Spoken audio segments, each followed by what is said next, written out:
Hai pecinta sepak bola tanah air. Kali ini Timnas PES akan menyajikan berita pilihan untuk kalian. Di antaranya, jelang hadapi Irak, Sintayong genjot mental pemain Timnas Indonesia.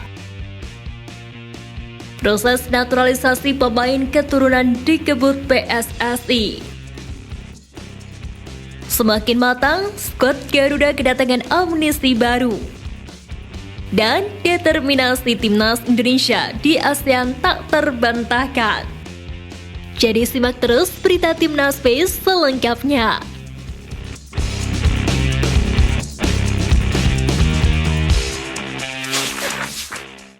Ada kabar bahagia sedang menyelimuti pemain Timnas Indonesia Putri. Pemain tersebut ialah Fanny Supriyanto, kiper muda Garuda Pertiwi. Pemain berusia 19 tahun itu dikabarkan akan segera membela salah satu klub asal Arab Saudi. Hal itu dikonfirmasi oleh akun Instagram Asosiasi Sepak Bola Wanita Indonesia. Dalam keterangannya, ASBWI tidak menyebutkan identitas klub Arab Saudi mana yang dituju Fanny Supriyanto. Fanny Supriyanto direncanakan akan merumput di Liga Arab Saudi selama setahun. Perlu diketahui sang pemain sebelumnya memperkuat Persis Solo Women. Kemudian tercatat pernah menjadi bagian tim Prapon Jawa Tengah. Langkah Fanny Supriyanto ini menyusul pesepak bola wanita Indonesia yang berkarir di luar negeri. Pemain yang dimaksud yakni Salika Aurelia dan Sarah Musdalifah. Salika Aurelia berseragam klub Serie B Roma Calcio Femminile. Namun kontrak Salika Aurelia bersama Roma Calcio Femminile kini sudah berakhir. Diketahui dirinya berseragam klub tersebut selama 1 musim. Ajang Piala Dunia U17 segera digelar kurang dari 4 hari lagi. Jelang laga tersebut, semua tim peserta sudah mendarat dengan aman di tanah air. Di samping itu, Kapten Timnas Indonesia U17 yakni Iqbal Gwijangge buka suara terkait persiapan dirinya dan kolega. Iqbal Gwijangge menjelaskan mereka sejatinya sudah memulai persiapan dengan menggelar latihan di Stadion Gelora Delta Sidoarjo sejak hari Minggu lalu. Pemain berusia 17 tahun itu menilai bahwa persiapan tim sudah berjalan dengan baik. Saat ini skuad Garuda Asia pun sudah siap untuk menghadapi Piala Dunia U17. Di samping itu, Iqbal juga menegaskan bahwa dirinya dan kolega membutuhkan dukungan penuh supporter dari stadion langsung. Tujuannya agar memberikan teror pada pemain lawan yang akan bertanding. Semua pemain juga sudah menyatukan tekad untuk meraih kemenangan di laga itu. Sebab PSSI sendiri menargetkan Timnas Indonesia U17 bisa lolos dari fase grup Piala Dunia. Salah satu gelandang Timnas Indonesia buka suara terkait gelaran Piala Dunia U17 2023. Sebagaimana diketahui, laga perdana ajang prestisius di level usia itu akan digelar pada 10 November mendatang. Untuk Timnas Indonesia sendiri akan menghadapi Ekuador U17 di Stadion Gelora Bung Tomo, Surabaya. Jelang laga tersebut, Mark Locke tampak antusias menantikan skuad Garuda Asia di Piala Dunia U17. Ia pun berharap para juniornya di timnas itu bisa manfaatkan Piala Dunia U17 2023 sebaik mungkin untuk mencari pengalaman dan membuktikan diri. Mark Locke pun mengaku tidak mengetahui skuad yang akan membela Timnas Indonesia U17, termasuk juga dengan kualitasnya. Kendati demikian, Mark Locke berjanji akan menyaksikan perjuangan Timnas Indonesia U17 yang tergabung di grup A bersama Panama, Maroko, dan Ekuador itu. PSSI telah memastikan akan melanjutkan proses naturalisasi pemain keturunan yakni Justin Hapner usai bernegosiasi cukup lama. Sebagaimana diketahui, proses naturalisasi sang pemain sejatinya mandek usai Piala Dunia U20 dibatalkan. Kendati demikian, Hapner ternyata masih ingin membela Timnas Indonesia dan proses naturalisasinya digodok lagi. Proses naturalisasi sang pemain sendiri saat ini sudah berada di DPR dan tinggal menunggu kepres dan pengambilan sumpah menjadi WNI. Perlu diketahui, dokumen Justin Hapner sudah lama masuk bebarengan dengan Ivar Jenner dan Rafael Struijk. Dengan begitu, pemain Wolverhampton ini diprediksi tidak akan makan waktu yang lama untuk membela Timnas Indonesia. Bahkan, proses naturalisasi ini akan lebih cepat dibandingkan proses naturalisasi Jitses dan Nathan Joaon. Sebagaimana diketahui, Erick Thohir beberapa waktu yang lalu buka suara terkait pemain keturunan yang akan dinaturalisasi jadi WNI untuk memperkuat Timnas Indonesia.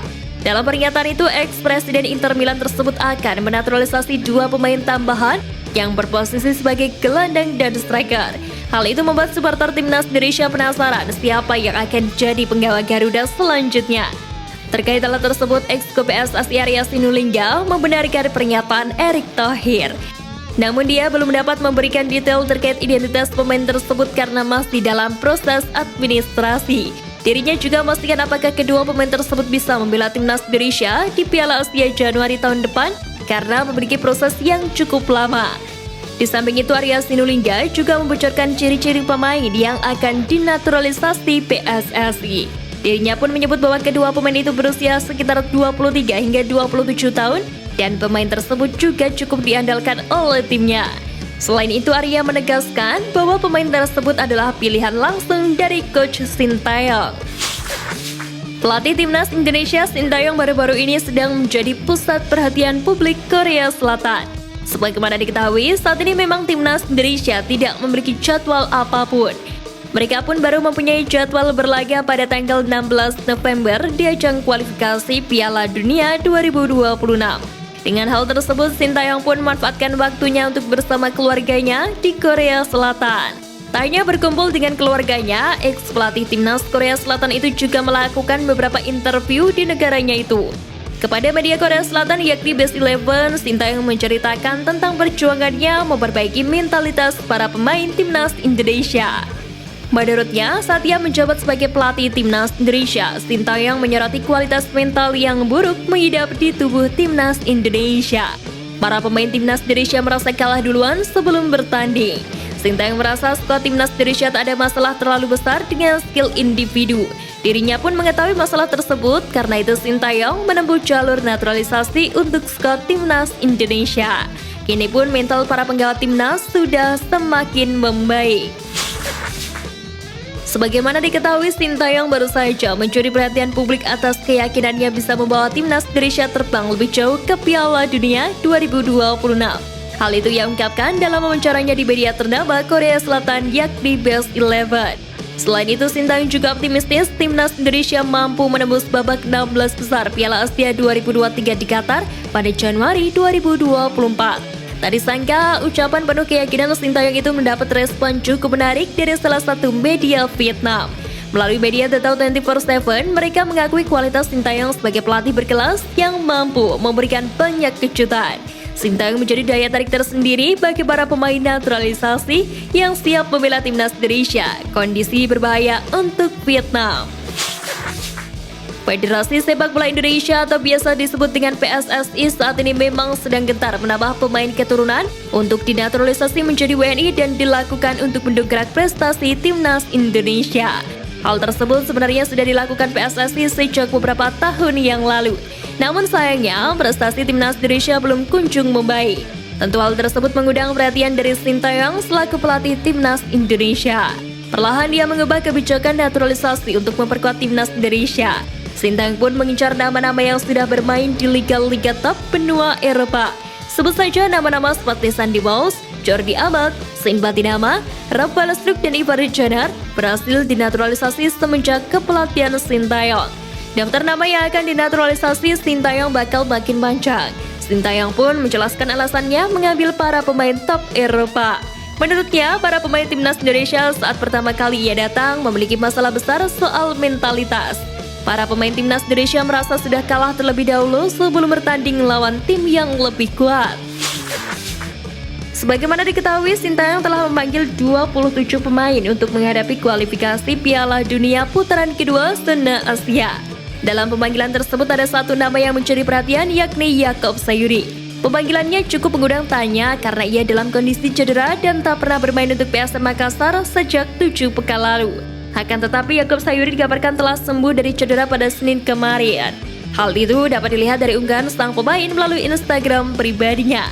Dalam unggahan tersebut, Yaakob terlihat dalam kondisi stabil di bawah arahan pelatih kepala PSM Bernardo Tavares.